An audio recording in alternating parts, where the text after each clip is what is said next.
자, 오늘 오후에는요, 썬데이에서 에브리데이라는 제목으로 같이 말씀을 나누겠는데, 썬데이에서 에브리하면 예수님 잘 믿을 수 있다 하는 제목을 가지고 말씀을 나누겠습니다.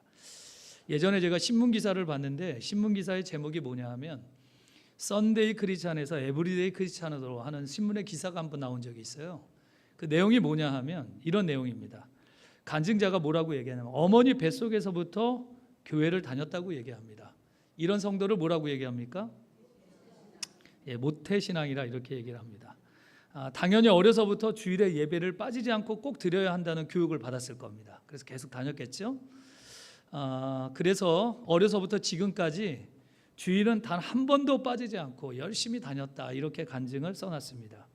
나름대로 크리스찬의 모습을 갖추고 있었습니다. 이를테면 옷을 샀다.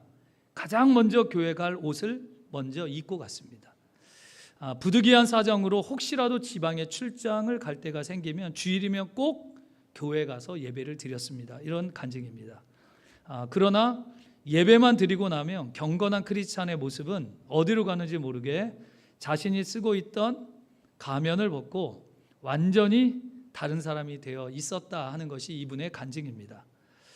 교회에서 그렇게 간절하게 찾던 하나님은 주일 예배만 마치고 나면 하나도 생각나지 않고 일주일 동안 영화 보러 갈 생각, 연극 보러 갈 생각, 친구들과 놀러 갈 생각, 여행 갈 생각, 말씀도 하나님도 교회도 전혀 생각이 나지 않았다, 이렇게 얘기를 합니다. 그러던 어느 날에 교회에서 하는 여름 수련회를 통해서 이분이 예수님을 만나게 됩니다. 그리고 성령을 체험한 후에 철저하게 하나님 앞에 회개를 합니다. 이분의 간증을 보면 그렇게 변화된 나는 이제는 썬데이 크리스찬이 아니라 에브리데이 크리스찬으로 변화가 되었다 하는 간증의 내용입니다. 한국교회에서 언제부터 이런 말이 생겨났는지는 잘 모르겠지만 썬데이 크리스찬, 에브리데이 크리스찬, 이런 말들이 굉장히 많이 나오는 것 같습니다. 썬데이 크리스찬이 뭡니까? 썬데이 신앙생활은 뭡니까? 그 월요일부터 토요일은 뭡니까? 내 맘대로 신앙생활하는 그런 크리스찬이다, 이렇게 얘기를 합니다. 물론 교회를 절기 때 부활절 혹은 추수감사절, 성탄절, 송구영신예배 아니면 특정한 날만 나오는 성도들보다는 매주 주일마다 나오니 그들보다는 좀 나을 수도 있을지도 모르겠습니다. 그러나 문제는 썬데이 신앙으로 예수님을 잘 믿기는 상당히 어렵다는 겁니다. 세상을 이길 수도 없고요, 마귀를 이길 힘도 참 많이 없습니다. 썬데이 신앙생활하는 성도들의 특징은 교회에서 아무 일도 봉사도 참여하지도 않고 그냥 예배만 드리고 왔다 갔다 하는 성도를 바로 썬데이 크리스찬 신앙생활하는 사람들이라 이렇게 말을 합니다. 신앙생활을 이제 막 시작하신 분들이거나 신앙이 약하신 분들이나 믿음이 없으신 분들은 아직 잘 모르고 신앙이 약하기 때문에 교회 생활에 더 적응하고 그만한 믿음이 생길 때까지는 시간이 좀 많이 걸릴 겁니다. 그래서 이렇게 하기는 좀 쉽지는 않은 것 같습니다. 이미 신앙생활을 그런데 오래 하셨거나 장성한 신앙을 가지고 있는 성도들이 주일에 예배 드리는 것으로만 만족하고 신앙생활 한다, 이건 조금 우리들에게 좀 문제가 있지 않나 생각이 됩니다. 신앙생활에 적신호가 켜져 있다, 우리는 그렇게 좀 생각을 해봐야 합니다. 물론 이런 말을 조금만 더 우리가 얘기를 해보면 그렇게 한다고 하여 신앙이 안 좋다, 그렇게 말할 수는 없어요. 그러나 우리가 한국의 정서의 신앙생활상 썬데이보다는 에브리데이가 훨씬 더 낫다는 겁니다. 자, 이와 같은 내용은 꽤 부담이 되는 분들이 있을 겁니다. 오늘 예배드린 여러분들에게도 주일날만 딱 한 번 나오시고 월요일부터 토요일까지 바쁘잖아요, 요즘에.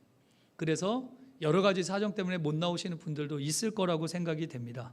그렇지만 부담이 되더라도 오늘 말씀을 좀 들으면서 스스로 한번 신앙생활을 점검해보는 그런 시간을 가졌으면 좋겠습니다. 썬데이 크리스찬과 에브리데이 크리스찬이란 도대체 뭘까 하는 겁니다. 말씀을 드렸던 대로 썬데이 크리스찬이란 주일만 크리스찬입니다. 더 심하게 말하면 예배 드릴 때만 크리스찬입니다. 에브리데이 크리스찬은 도대체 뭘까? 교회 안에나 밖에서나 항상 크리스찬입니다. 교회에 있을 때도, 사업의 자리에 있을 때에도, 직장 생활하는 곳에서도, 캠퍼스에 가서도 크리스찬으로 살아가는 사람들이 바로 그런 사람들입니다. 여러분들 아닙니까? 맞죠? 어디를 가든지 항상 나는 크리스찬이다. 예, 그렇죠? 리얼 크리스찬, 진짜 크리스찬. 맞아요? 예, 그럴 거라고 저도 생각합니다. 썬데이 크리스찬은 신앙이 있는데 뭐가 빠졌느냐? 삶이 좀 없는 겁니다. 신앙이라 하면 예배는 드리는데 세상에 나아가서는 예수님 없는, 말씀이 없는 자기 마음대로의 생활, 뭐 이렇게 우리들이 생각할 수가 있습니다. 다시 한번 강조하지만 꼭 그런 건 아니에요. 썬데이 크리스찬이라고 해서. 그러나 우리가 신앙생활을 좀 하다 보면 좀 이런 것들이 좀 있더라 하는 것을 여러분들에게 말씀해 드리려고 그러는 겁니다. 신앙은 있는데 삶의 자리와 생업의 자리에서는 올바로 삶을 살지 않기 때문에 그런 말이 나온 겁니다. 반면에 에브리데이 크리스찬은 신앙도 있고 삶도 있습니다. 신앙도 있고 삶의 자리와 생업의 자리에서 올바로 사는 사람들을 말씀하고 있습니다. 우리 성도들이 그래서 이 말씀을 보면서 이런 생각을 좀 해보는 게 마태복음 5장 13절부터 16절까지 있는 말씀입니다. 너희는 세상의 소금이니 이렇게 말씀을 했습니다. 소금이 만일 그 맛을 잃으면 무엇으로 짜게 하리요? 후에는 아무 쓸데없어 다만 밖에 버려져 사람에게 밝힐 뿐이니라 이렇게 얘기했습니다. 한국 교회가 가장 지금 고민하는 문제가 이 문제입니다. 교회에서 신앙생활은 굉장히 잘하는 듯 보입니다. 제가 볼 때 이 자리에 계신 여러분들이 신앙생활 정말 잘해 보여요. 아멘을 한 분도 안 하지만 그렇게 보입니다. 그런데 중요한 건 교회 안에서 신앙생활을 잘하는 것뿐만 아니라 여러분들이 교회 밖에서 나가서도 신앙생활을 잘 하셔야 돼요. 여러분들 그렇게 사시죠? 예. 그런데 성경은 우리 보고 너희는 세상의 소금이니 소금이 만일 그 맛을 잃으면 무엇으로 짜게 하리요? 아무 쓸데없는 사람이 된다 이렇게 말씀하고 있습니다. 14절에 너희는 세상에 무엇이라 그랬습니까? 빛이라 이렇게 얘기했어요. 산에 있는 동네가 숨기지 못할 것이요 사람이 등불을 켜서 말 아래 두지 아니하고 등경 위에 두나니 이러므로 집안 모든 사람에게 비치노니라 이렇게 말씀했습니다. 성도 여러분들, 교회에서 비치려고 하지 말고 세상에서 비치셔야 돼요. 교회는 여러분들이 안 비춰도 이미 다 비춰집니다. 여러분들은 여기에서 은혜를 많이 받고 월요일부터 토요일까지 여러분들은 나아가서 세상에서 빛을 비추는 성도들이 되어야 합니다. 그러면서 16절에 이와 같이 너희 빛이 사람 앞에 비치게 하여 그들로 너희 착한 행실을 보고 하늘에 계신 너희 아버지께 영광을 돌리게 하라 이렇게 말씀했습니다. 자, 그러면 13절 말씀에 뭐라고 얘기했느냐? 너희는 이렇게 말씀했어요. 16절에도 보면 너희는 이렇게 얘기했습니다. 너희는 누구를 말할까요? 앞에 나와 있는 대로 하나님 나라의 백성입니다. 여러분들이에요. 너희는 또 누구냐? 제자들입니다. 너희는 누구냐? 너희에 해당되는 자들은 제자의 사역을 수행할 자들을 말하여서 너희다 이렇게 말씀하는 겁니다. 제자들의 사역은 도대체 무엇일까요? 제자들의 사역은 예수님의 사역을 그대로 하는 것이 제자들의 사역입니다. 예수님이 제자들에게 3년 동안 실물 교육을 해주셨잖아요. 친히. 그리고 사역을 끝내니 하늘로 올라가서 승천하신 후에 이제는 우리가 이것을 감당하는 자들이 되어야 하는 것입니다. 자, 너희는 그랬으니 이제 우리를 얘기하는 것이겠습니다. 세상이라고 말씀했죠. 세상은 어딜까요? 말씀 중에 가장 중요한 얘기가 세상인데 교회 안에서 소금과 빛이 되지 말고 세상에서 소금이 되고 빛이 되라는 말씀입니다. 근데 우리가 신앙생활을 하면서 좀 이걸 좀 잘못해요. 교회 안에서는 그렇게 소금과 빛이 됩니다. 다 빛이고 다 소금이에요. 다 짠 역할을 하고요. 다 빛인 역할을 다 합니다. 그런데 막상 세상으로 나아가면 이게 빛도 안 되고 소금도 안 되고 오히려 더 어둠에 속해 있고 오히려 그 맛을 잃어가는 요즘 현대인들의 신앙생활을 우리가 해보게 됩니다. 여러분들 교회는 모이는 교회 참 중요합니다. 그래서 모이는 일을 열심히 하셔야 돼요. 그런데요 더 중요한 게 있습니다. 흩어지는 교회입니다. 여러분들이 예배를 마치고 세상으로 나아가면 여러분들 자신이 뭐가 되느냐? 교회가 되는 거예요. 그래서 여러분들이 교회의 역할을 교회에서 배운 대로 하시면 됩니다. 교회에서 예배드리고 찬양하고 기도하고 전도하고 선교하고 성도들을 사랑하고 섬기며 이런 일들을 교회에서 여러분들이 그대로 배웠다면 이제는 우리가 예배를 마치고 세상으로 나아갈 때 여러분들이 바로 흩어지는 교회의 사명을 감당해야 하는 겁니다. 전도서 5장 18절로 19절 말씀입니다. 자, 18절 다 같이 읽겠습니다. 시작.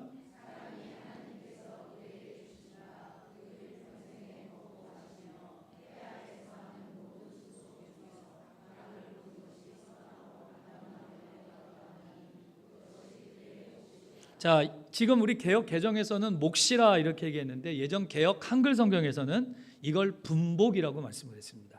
자, 19절을 한번 다 같이 읽어보겠습니다. 시작.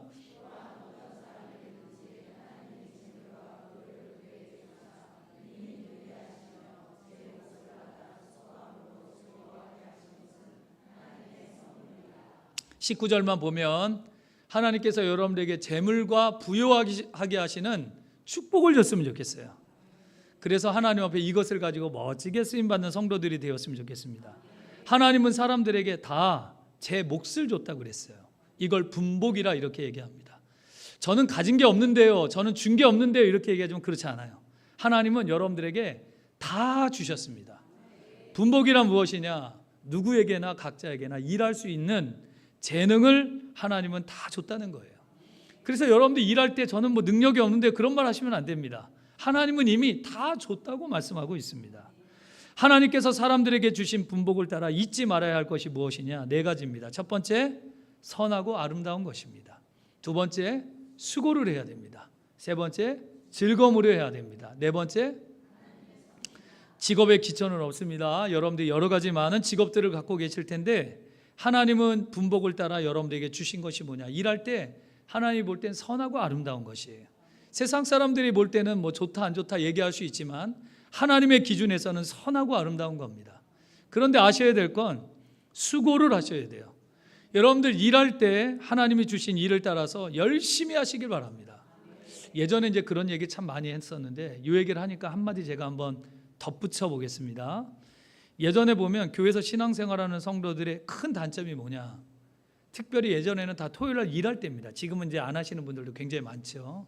근데 예전에 토요일날 일을 하는데 교회는 금요일날 옛날에 심야 예배가 아니라 철회 예배입니다. 그래가지고 예전에 철회 예배를 하면 밤에 한 9시에 모이거든요. 그러면 일부 예배 드리고 나서 잠깐 쉬어요. 한 30분을. 그때 뭐 티타임을 하거나 잠깐 쉽니다. 그때부터 새벽 예배 전까지 철야 기도를 해요. 해보셨어요? 처음 듣는 얘기예요? 예전에 그렇게 했다고요. 예전에. 그리고 나서 새벽이 되면 새벽 예배를 드리고 끝나면 그날 심예배가 끝나요. 그리고 토요일 날 가서 일을 하러 가는 거예요. 다른 나라 얘기입니까? 예전에 다 그렇게 했어요. 신앙생활을요. 근데 예전에 그렇게 해도 일을 그렇게 열심히 했다고요. 토요일 날 더 열심히 일을 했어요. 근데 제가 이 얘기를 왜 드리느냐? 교회를 열심히 다니는 사람들이 세상에 나가서 교회 일처럼 더 열심히 하셔야 돼요. 일을 하는 사람이 적당하게 일하면 교회 사람들이 욕을 먹습니다. 그래서 여러분들이 일하려면 열심히 일을 하셔야 돼요. 오히려 다른 사람들보다 더 열심히 일하셔야 돼요. 그게 바로 빛이요 소금이 되는 것입니다. 세상 사람들이 우리 보고 손가락질하면 다 이런 것 때문에 그래요. 교회 나아가서 금요일날 열심히 기도하고 토요일날 가가지고 틈만 나면 해보셨으니까 이제 얘기하는 거지. 이런 거 졸면 안 돼요. 더 열심히 가셔서 일을 하셔야 돼요. 그런 사람들의 이 수고들이 있다 이렇게 얘기합니다. 근데 이 일은 하나님이 주신 거니까요. 여러분들 직장 생활하면서 즐겁습니까? 괴롭습니까? 제가 알아서 해석하겠습니다. 그러나 성경은 하나님이 주신 분복을 따라 이왕 일할 거면 즐겁게 하라고 말씀하셨어요. 왜냐? 하나님이 주신 선물이라고 말씀했습니다. 전도서 3장 11절 말씀을 한번 보시겠습니다. 시작.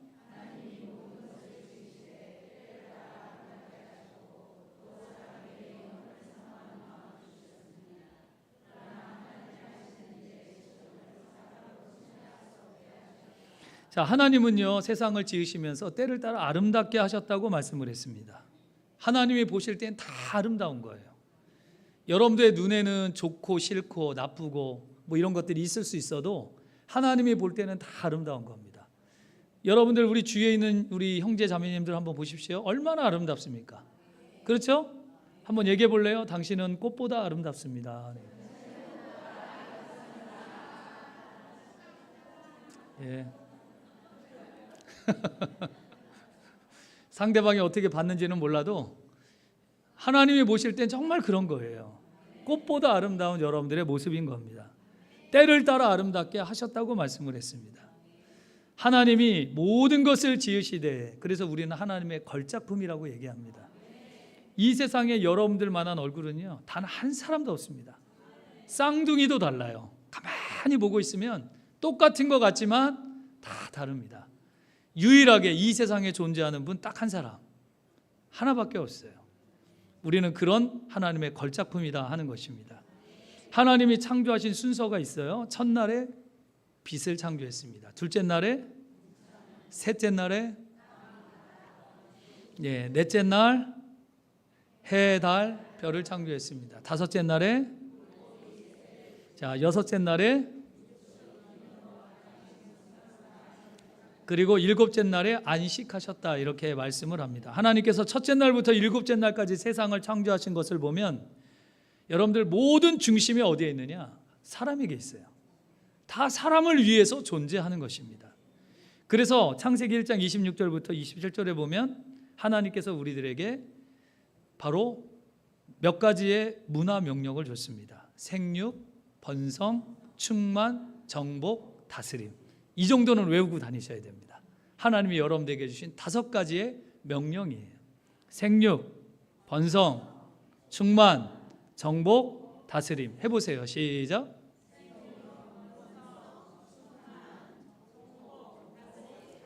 네, 안 나오니까 또 얘기 못 하시나요? 다시 한번 해보세요. 시작.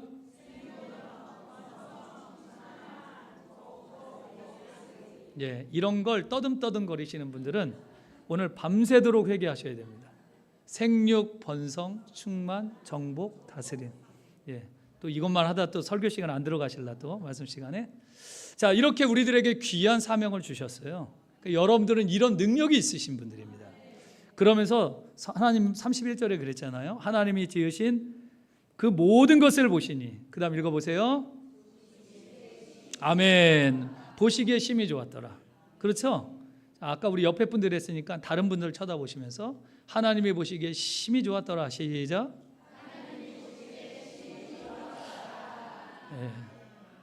그런데 여러분들 미워하면 되겠어요? 안 되겠어요? 안 되겠죠. 안 된다고 하시면서 또 교회 문만 또 열고 나가면 하나님이 보시기에 심히 막 18cm, 19cm 막 이러면서 그러시지 마시라, 이렇게 얘기해 드리는 겁니다. 때를 따라 이렇게 말씀을 했어요. 우리는 하나님의 목적과 계획대로 창조받은 사람들입니다. 그래서 우리는 때를 따라 하나님께서 우리들에게 주신 은혜가 있어요. 전도서 3장 1절 8절에 보면요, 그래서 다 때가 있습니다. 무슨 때가 있느냐? 천하 만사가 다 때가 있나니. 날 때가 있고 죽을 때도 있습니다. 심을 때가 있으면 심을 것을 뽑을 때도 있습니다. 넘겨주세요. 죽을 때가 있으면 치료할 때가 있고, 할 때가 있으면 세울 때가 있고, 울 때가 있고, 웃을 때가 있고, 슬퍼할 때가 있고. 지금은 무슨 때예요? 아니, 은혜 받을 때죠. 무슨 춤을 출 때입니까? 지금은 은혜 받을 때입니다. 은혜 받을 때. 지금은 은혜 받을 만한 때예요. 지금은 구원의 날이로다. 아무 때나 갖다 붙이시면 안 됩니다. 이렇게 다 때가 있는 거예요. 오늘 오후 예배 시간에도 우리들의 때가 있는 거죠. 은혜 받는 시간의 때라고 말씀했습니다. 하나님은 우리를 하나님의 방법대로, 그리고 하나님의 목적대로 우리를 이끌어가고 계세요. 때로는 힘들고 견디기 어려울 때도 있지만 이 모든 일을 지나고 나면 하나님이 보실 때 아름답고 참 귀하다, 이렇게 생각할 겁니다. 여러분들도 마찬가지입니다. 인생을 좀 많이 사신 분들, 적어도 한 60 이상 사신 분들을 이렇게 생각해 보면 참 귀하고 아름다운 인생입니다. 옛날 젊었을 때 더 예수님을 잘 믿을 걸 하는 생각 해보시죠. 아마 다 할 겁니다. 조금만 더 젊었으면, 지금 가지고 있는 내 생각으로 조금만 더 젊었다면 훨씬 더 하나님의 영광을 위해서 멋지게 살 것 같다, 이런 생각을 참 많이 하실 거예요. 자, 그런 의미에서 생각해 보면 이미 지난 시간이니까요.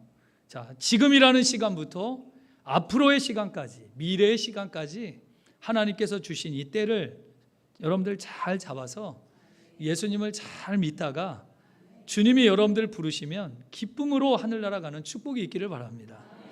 고린도전서 10장 13절에 보면 사랑이 감당할 시험 밖에는 너희에게 당한 것이 없다고 말씀했습니다.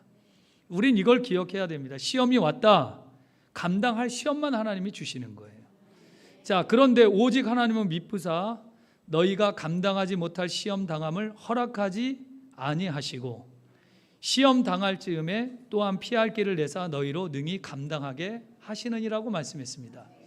성경 공부 한번 해볼까요? 여기서요. 중간쯤 보면 미쁘사가 등장합니다. 미쁘사는 저기다 왜 넣어놨을까요? 무슨 말이에요, 저 말이? 성경에 보면 미쁘사 하는 단어들이 나오거든요. 미쁘사가 뭘까요? 꼭 방언하시려고 그러더라. 미쁘사 뭘 것 같아요? 한번 읽어보십시오. 사람이 감당할 시험 밖에는 너희가 당한 것이 없나니 오직 하나님은 너희가 감당할, 이래도 되잖아요. 근데 거기다가 왜 미쁘사를 넣어놨냔 말이에요. 오직 하나님은 미쁘사 너희가 감당하지 못할 시험 당함을 허락하지 않으시고. 왜 미쁘사를 넣어놨을까요? 이 미쁘사라고 하는 단어가 늘 때는 따라하십시오. 반드시, 다시 반드시 그렇게 하시겠다, 그 말이에요. 성경에 나오는 미쁘사라고 하는 단어는 반드시 그렇게 하겠다는 얘기입니다. 그러면 감당할 시험 밖에는 너희가 당한 것이 없나니, 시험이 왔어요. 나는 무겁다고 하지만 하나님이 감당하는 만큼만 주신 거예요. 그러면서 얘기합니다. 너희가 감당하지 못할 시험 당함을 허락지 않으시고 반드시 그렇게 하시겠다는 겁니다. 시험 당할 즈음에 또한 피할 길을 내사 너희로 능히 감당하게 하시느니라. 욥기서 23장 10절 말씀을 다 같이 읽겠습니다. 시작. 그러나 내가 가는 길을 그가 아시나니 그가 나를 단련하신 후에는 내가 순금같이 되어 나오리라. 이렇게 말씀했습니다. 단련이라 그랬습니다. 어느 정도 단련하면 될까요? 순금이 되려면 어느 정도 돼야 되는지 압니까? 온도로? 예? 이런 거 다 불 속에다 다 집어넣잖아요. 그럼 이런 건 어떻게 될까요? 다 사라집니다. 이런 건 다 없어지는 것들이에요. 근데 거기다 순금을 쏙 집어넣으면 다 사라지지 않고 순금은 그대로 있어요. 몇 도가 돼야 되느냐? 알아보니까 700도에서 1200도. 그 안에다 집어넣잖아요. 다 타고 없어집니다. 근데 유일하게 남는 게 순금이에요. 순금. 네. 순금 중에 14K, 18K 이런 것도 안 돼. 순금만 딱 남아 있는 거예요. 무슨 얘기냐? 우리가 단련할 때는 여러분들을 어디다 집어넣느냐? 불과 같은 시험으로 집어넣어 보는 거예요. 여러분들이 신앙생활 하다가. 그러면 여러분들을 불과 같은 불 속에다 싹 집어넣으면 이 사람이 가짜 신앙이면 타고 없어져 버려요. 근데 진짜 신앙이면 딱 하나 올라옵니다.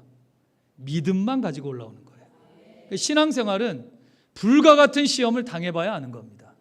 여러분들도 시험 많이 당하셨죠? 근데 여러분들이 그것을 어떻게 이기느냐, 그리고 어떻게 이겼느냐, 여러분들이 아는지 모르는지 모르지만 여러분들을 불 속에다 한번 집어넣어 본 겁니다. 넣어봤더니 이겨낸 거예요, 여러분들이. 그리고 여러분들이 무엇을 가지고 올라왔느냐? 내가 순금같이 되어 나오리라. 욥이 당한 시험이 바로 그런 겁니다. 불 속에다가 집어넣었죠. 이건 다 타고 없어질 건데 욥에게 남아있는 게 딱 하나 있는 겁니다. 다 사라졌어요. 자식도, 아내도, 재산도, 물질도 전부 없어졌습니다. 그런데 욥도 그 존재 자체도 없어질 것 같은데 그에게 딱 남아있는 게 뭐였느냐? 금이었어요. 금. 믿음. 그것만 가지고 꽉 붙들었더니 살아있는 자가 되었고 하나님 앞에 복받는 인생이 되었다는 겁니다. 성도 여러분들, 그래서요, 신앙생활은 믿음이 그렇게 중요한 겁니다. 믿음으로 천국 가는 거예요. 여러분들 힘들고 어려워도 여러분들의 믿음이 정금과 같은, 순금과 같은 믿음이 되면 하나님이 여러분들을 사용하십니다. 우리 찬양하잖아요. 나의 길 오직 그가 아시나니 나를 단련하신 후에 내가 정금같이 나오리. 다시 한번 하겠습니다. 나의 길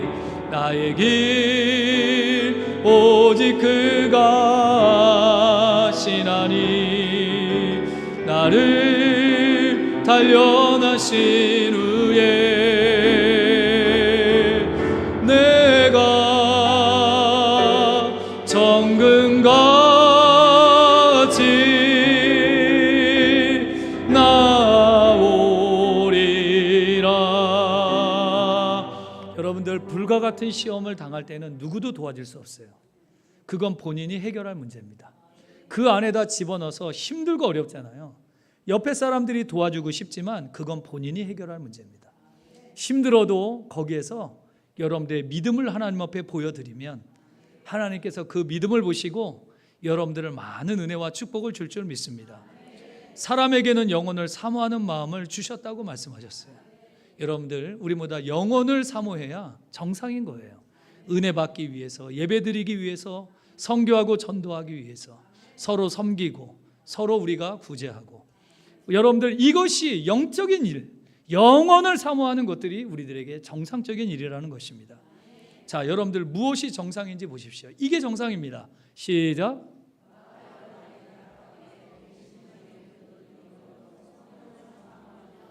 여러분들, 세상 사람도 이게 비정상일지 몰라도 우리는 이게 정상인 겁니다. 두 번째입니다. 시작.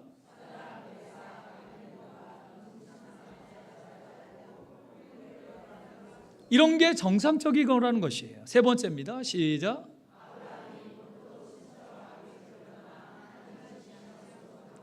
여러분들, 지금 열거해 드렸던 이런 내용이 저 비정상적인데, 그것은 내가 영적으로 사는 인생이 아니라 육적으로 사는 인생이니까 비정상적으로 보일 수밖에 없습니다. 그러면 무엇이 비정상적이냐? 읽어보겠습니다. 시작.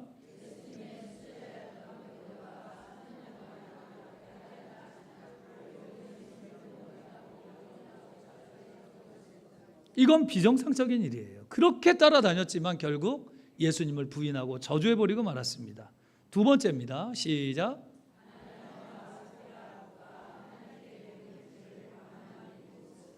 우리는 이런 생각하죠. 아니, 물질 다 중에 반 드린 것도 대단한데 집안의 재산 중에 반만 드린 거예요. 반만. 얼마나 많아요. 그런데 우리가 성경 말씀을 보면 이게 비정상적인 일들이라는 거예요. 왜 그러느냐? 지금 이 얘기는 할 수 없잖아요. 나중에 설교 시간에 나오면 한번 해드리도록 할게요. 또 하나는 물질에 사로잡혀 뜨겁지도 덥지도 아니한 미지근한 라오디게아 교회의 모습을 보면 이 비정상적인 교회다, 이렇게 우리들은 생각할 수가 있습니다. 근데 여러분들, 우리가 이런 거 보면서 참 비정상적이다, 정상적이다 라고 하는 것을 우리가 어떻게 알 수 있겠느냐 하는 겁니다. 자, 성경에 보면 이런 말씀이 등장을 해요. 하나님의 하시는 일의 시종을 사람으로 측량할 수 없게 하셨도다. 사람으로는 알 수 없는 일들입니다. 자, 그러면 고린도전서 2장 10절부터 16절인데요. 이 말씀을 잘 보십시오. 천천히 읽으면서 갈 테니까요. 말씀을 보면서 여러분들이 좀 깨닫는 은혜가 있었으면 좋겠습니다. 10절입니다. 시작. 자, 보십시오. 무엇으로 우리에게 보이셨다? 여러분들, 영적인 것은 성령으로 보지 않으면 절대 볼 수 없어요. 또 얘기합니다. 성령은 모든 것 곧 하나님의 뜻을 어떻게 알 수 있느냐? 성령이 내 안에 들어와야 알 수 있어요. 성령이 충만해야 하나님의 깊은 것까지도 통달하는 것입니다. 이 얘기가 무슨 얘기인지 아세요? 교회에서 여러 가지 일들을 합니다. 일을 하는데 두 부류예요. 어떤 일 합시다, 아멘 하는 부류가 있어요. 어떤 분들은 도대체 이해가 되지 않는데, 이런 분들이 있습니다. 맞죠? 여러분들도 일을 하다 보면 왜 이렇게 꼭 일을 해야 되느냐고, 이렇게 안 해도 되는데 저렇게 해도 되는데 왜 그렇게 하는지 도저히 이해가 되지 않는다고 얘기할 때가 있습니다. 그런데 여러분들, 적어도 육적인 일이 아니라 영적인 일이요, 기도를 깊이 하고 결정을 내린 일은 하나님의 깊은 것까지도 통달하는 은혜가 있으셔야 합니다. 하나님이 어떻게 하시는가? 우리의 생각으로는 판단 자체가 안 됩니다. 그러나 성령이 내 안에 거하고 기도하다 보면 하나님의 깊은 것까지도 통달하게 되어 있어요. 목회적으로 접근을 시켜보겠습니다. 목사님이 여러분들을 불러다 놓고 이런 거 이렇게 하세요 할 때가 있을까요, 없을까요? 두 가지 부류입니다. 이걸 왜 이렇게 하라 그러지 하는 분들이 있고, 이거 이렇게 해주세요 그러면 예 하는 분들이 있습니다. 어떻게 하실래요?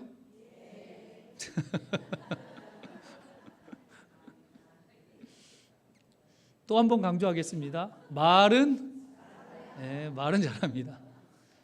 다 예라 그랬으니까 나중에 한번 시켜볼 겁니다.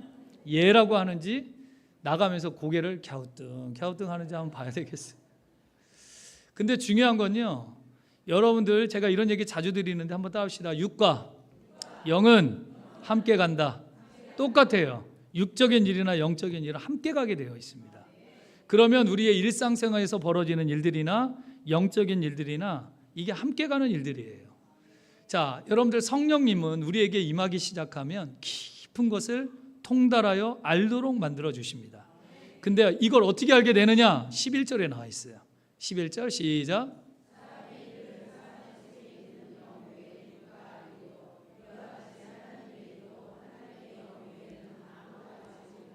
그러니까 성령을 받고 일해야 성령의 일을 하는 거예요. 성령을 안 받고 일을 하면 하나님의 영이 일을 하는 걸 전혀 알지 못합니다. 그래서 어떤 일을 하든지 반문을 가져요. 안 된다. 왜 이렇게 하는지 모르겠다. 왜 그러느냐? 기도를 안 해요. 성령이 충만하지 않습니다. 그러면 이걸 알지 못하는 겁니다. 이 얘기를 통해서 좀 드리고 싶은 건 무조건 순종을 강조하는 게 아니에요. 그렇게 얘기하는 게 아니라 주의 영으로 할 수 있는 기도하고 주의 일을 하는 것을 얘기하는 것이에요. 12절 말씀을 읽겠습니다. 시작.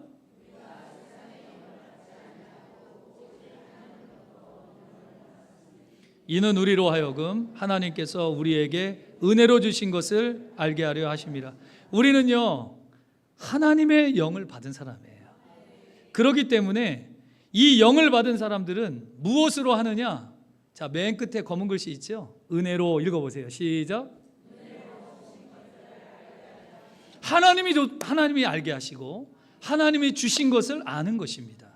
성도 여러분들, 2026년이 되면 우리 교회는 제일 많이 쓰는 단어가 은혜일 겁니다. 수요예배 나오시는 분들은 아실 거고, 다른 분들은 지금 무슨 얘기를 하는지 알지 못할 텐데, 연말쯤 돼서 제가 이거 가지고 설교를 한번 할 거예요. 그러면 은혜라는 말이 얼마나 중요한가를 여러분들에게 설명을 한번 드리고, 2026년은 이미 표까지 다 정했습니다. 여러분들, 은혜라고 하는 것은 참 중요합니다. 은혜가 있는 성도들은 뭐를 해도 다 은혜가 있습니다. 그러나 은혜가 떨어진 성도들은 무엇을 해도 항상 육의 것이 보일 수밖에 없어요. 제가 그래서 하나만 여러분들에게 미리 내년을 준비하라고 미리 말씀해 드리는데, 여러분들, 우리가 적어도 2026년, 2027년, 2028년까지 다 세워놨습니다. 뭘 세워놨느냐? 단 한마디도 빠지지 말고 은혜만 얘기하세요.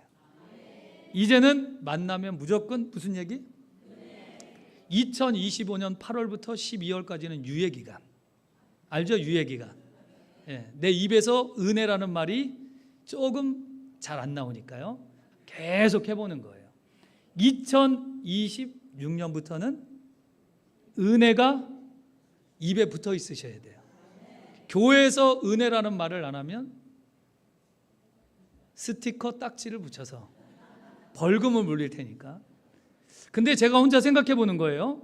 은혜라는 말을, 저도 아직 모르겠어요. 이거를요, 모르겠지만 한번 해보려고 그러는 건데, 은혜라는 단어를 3년만 우리 교회에서 하면 과연 우리 교회에서 은혜가 아닌 곳이 과연 있을까?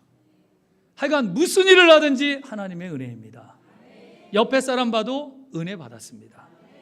무슨 일을 하더라도 짜증나더라도, 예? 짜증이 나요. 막 너무, 예? 유미 권사님 막 일을 하는데 막 이게 올라오고 막, 그래도 바라보면서 뭐를 한다? 은혜입니다. 예? 막 이런 말을 한번 몇 년 동안? 3년만 우리가 한다면 우리 교회에 과연 3년 후에 어떤 일이 생길까? 저도 잘 모르겠어요. 그거는 저도 잘 모르겠지만 한번 해보고 나면 하나님께서 교회에 온통 은혜로 덮어주실 것 같다는 생각을 해요. 그래서 이게 은혜라는 게 참 중요하구나 하는 생각을 해보게 됩니다. 자, 13절 다 같이 읽겠습니다. 넘겨주세요. 13절 시작.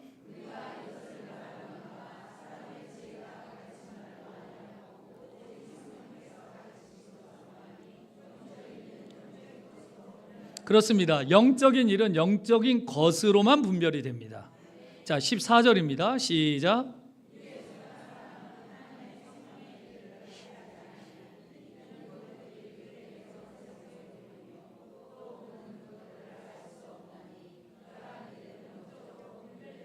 자, 말씀 다 아시겠죠? 예, 영적으로 분별되기 때문에 그렇습니다. 15절 신령한 자는 모든 것을 판단하나 자기는 아무에게도 판단받지 아니하느니라. 16절 누가 주의 마음을 알아서 주를 가르치겠느냐. 그러나 우리가 그리스도의 마음을 가진 자는 성령이 안에 있는 자입니다. 자, 기본적인 얘기 해드립니다. 여러분들 성령을 받으셨나요? 못 받으셨나요? 자, 성령을 받았다는 말은 무슨 말입니까? 은혜 받았다는 얘기예요? 성령을 받았다, 이게 무슨 말이에요? 성령 받았으니까 여러분들이 다른 얘기하신 분들은 저한테 설교를 안 들으신 분들이고, 설교를 우리 교회에서 들으신 분들은 이 말을 꼭 하셔야 돼요. 자, 여러분들에게 성령이 있나요? 없나요? 있어요? 성령이 있다는 건 내가 뭐를 받았다는 얘기예요? 성령 받았다는 얘기겠죠? 성령 받은 사람들은 뭐를 어떻게 했다는 얘기예요? 여러분들 마음속에 예수님을 영접했다는 겁니다. 그러니까 예수님을 영접한 사람은 성령을 받은 거예요. 용어 정리입니다. 성령 받은 것하고 성령 충만은 달라요. 성령 충만은 뭡니까? 오늘도 받고 내일도 받아야 하는 게 성령 충만이에요. 그러나 성령은 한번 딱 받고 나면 끝이에요. 더 이상 받지 않습니다. 그런데 이제 우리가 목사님들이 설교 시간에 성령 받으라 라는 표현을 하기도 하던데, 여러분들이 그 말을 들으면 알아서 그냥 해석하시면 되는 거예요. 예수님을 내 안에 영접한 사람은 이미 성령이 내 안에 있는 겁니다. 그런데 우리의 문제는 성령은 있기만 하면 안 돼요. 충만하셔야 돼요. 왜냐하면 성령께서 내게 일을 해야 되는데, 일하려면 충만하지 않으면 성령께서 일을 하지 못하는 겁니다. 그래서 여러분들이 기도를 왜 하느냐? 충만하려고. 예배 왜 열심히 드리느냐? 충만하려고. 성령 충만 받은 사람과 충만받지 않은 사람이 일하면 차이가 엄청나게 있습니다. 성령 충만한 사람이 일하면 그 일에 힘이 있어요. 열매를 맺습니다. 사람이 따라붙어요. 그런데 성령 충만하지 못한 사람이 일하면 그 일이 잘 진행이 안 돼요. 아무것도 되지 않습니다. 그래서 우리는 충만하기 위해서 오늘도 기도하고 내일도 기도하는 것이에요. 매일매일 기도해서 성령 충만하시길 주님의 이름으로 축복합니다. 이번 이제 지금 한 2주 정도 된 것 같은데, 2, 3주 정도 같은데, 금요일 날 심야 예배 우리 드리면서 요즘에 기도 훈련을 조금 요만큼만 세게 하고 있는 중입니다. 많이 세게 하는 편은 아니고요. 그래서 기도를 요즘에 좀 많이 시키는 편이에요. 오면은. 그 기도를 좀 확실히 해보면요, 기도 소리가, 제가 오늘 앉아서 예배를 드리는데 제 뒤에서 들리는 소리에 의하면 그래도 기도가 좀 많이 힘이 세졌다 하는 생각이 이제 좀 들더라고요. 그러니까 여러분들 기도는요, 훈련을 자꾸 하다 보면 나도 모르게 능력이 나타나게 돼 있습니다. 그러니까 여러분들 금요일 날 나와야 되겠어요? 안 나와야 되겠어요? 나와서 기도 훈련 받으세요. 열심히 기도하면서 하나님 앞에 여름철에 덥지만 축 처지면 힘이 없지만 오히려 더 기도를 뜨겁게 하면 교회가 더 충만해집니다. 너무너무 감사한 일이죠. 오늘 오전 예배도 보니까 참 충만하더라고요. 보니까.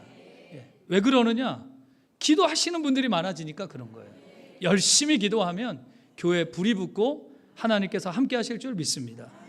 자, 여러분들 그러면 말씀으로 잠깐 돌아가 봅니다. 성도들이 세상을 향하여 하는 일이 뭐냐? 소금과 빛입니다. 소금의 기능은 뭘까요? 맛을 내는 기능이에요.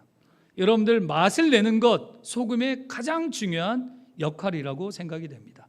빛의 기능은 뭘까요? 비치는 겁니다. 비춰야 되는 것이에요. 세상에 나가서 이런 역할을 감당해야 하는 것입니다. 그래서 우리들은 세상에서 꼭 필요한 인생, 그리고 세상에서 반드시 필요한 삶을 우리들은 살아가야 할 것이다 하는 것을 말씀해 주고 있습니다. 자, 여러분들 우리가 에브리데이 크리스찬이 되려면 빛도 돼야 하고 소금도 돼야 하는 거예요.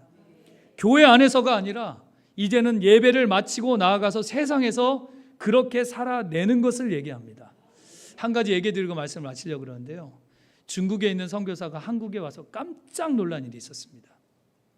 공항에 내려서 한국에 있는 성도들을 보면서 일주일 동안 생활하고 다시 본국으로 돌아갈 때 공항에서 거기에 있는 목사님에게 이런 얘기를 했답니다. 한국에 왔는데 깜짝 놀랄 일을 자기가 발견했대요. 첫째, 그렇게 뜨겁답니다.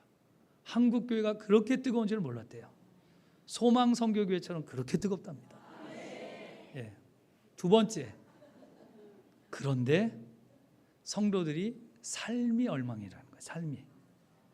교회에서는 그렇게 뜨거운데 예배만 마치면 저 사람이 기독교인인지 아닌지 이게 잘 모르겠다는 거예요.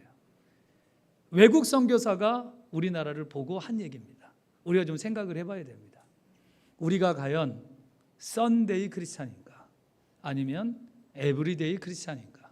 매일매일 우리들의 삶이 예수 그리스도의 빛이, 소금이 드러나는 삶을 살고 있는가 아니면 아닌가 하는 것입니다.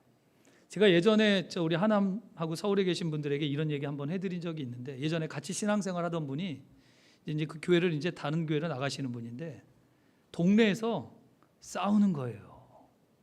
예? 뭐 했다고요? 싸우는데 저분이 어떤 분인지 모를 정도로 그렇게 싸우더랍니다. 예? 근데 그 사람은 알죠. 그분이 누군지. 직분까지도 얘기를 못 하겠네요. 그래서 저한테 이르는 거예요. 아무개 교회 목사님 교회 성도인데 저 사람이 도대체 교인인지 아닌지 모를 정도로 그렇다고 하는 얘기를 들었습니다. 여러분들도 밖에 나가면 그렇게 싸웁니까? 잘 참으시고, 예? 참는 게 이기는 거다 이렇게 생각하시고, 입에서 안 좋은 말이 나오거든 그냥 쑥 집어넣고 다른 데로 가세요. 차라리. 예? 막 감정이 올라오고 막 안 좋은 일이 생각이 난다. 그러면 그 자리에 있으면 폭발이 되잖아요. 그러니까 그 자리를 빨리 피해서 차라리 다른 곳에 가서 화를 좀 식히고, 예? 그리고 나서 좀 얘기도 하고, 이래야지 세상 사람들 하는 것처럼 맨날 그렇게 하면 이거 빛도 안 되고 소금도 안 됩니다. 교회 다니는 사람이 참 어떻게 생각해 보면 좀 불쌍하기도 해요. 왜냐하면 손해 볼 일이 한두 가지가 아닙니다. 교회 다니는 이유 때문에. 조금만 화내려 그러면 아유 교회 다니는 사람이 저런다고. 얼마나 여러분들 짜증 나겠습니까? 그래도 빛과 소금의 역할을 위해서 조금만 참아보면 나중에 후에 지나고 나면 하나님께서 여러분들과 함께 하시고 축복을 줄 거라고 저는 생각합니다.